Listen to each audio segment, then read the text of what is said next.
As the sun began to set on Halloween night, the excitement in the air grew palpable.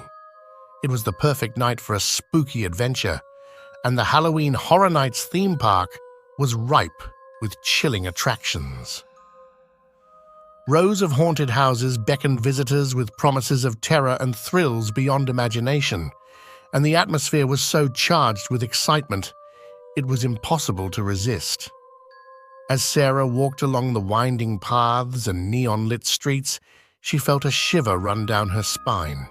Her heart raced as she stepped into the first haunted house. The maze-like corridors were dark and foreboding, and the air was heavy with the scent of decay and fear. Each room she entered was filled with horrors beyond belief, from creepy clowns wielding chainsaws to hideous monsters lurking in corners.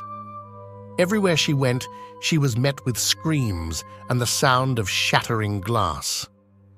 But the true terror of Halloween Horror Nights came when Sarah reached the park's main attraction, the abandoned Asylum.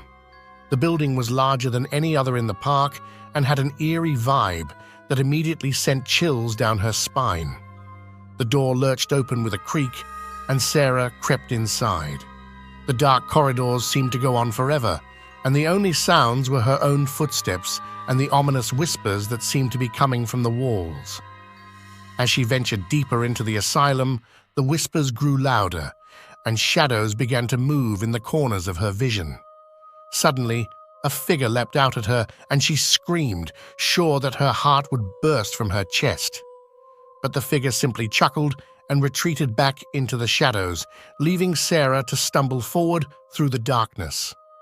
As she reached the end of the asylum, Sarah gasped in horror, for there, in the center of the room, was a large, empty chair.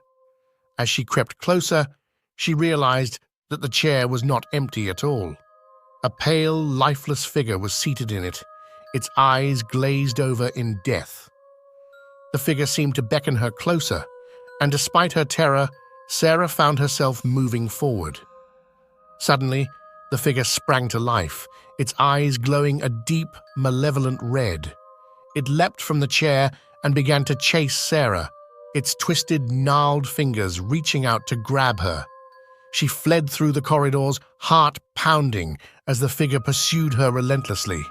At last, she burst into the night air and collapsed onto the ground, panting and covered in sweat.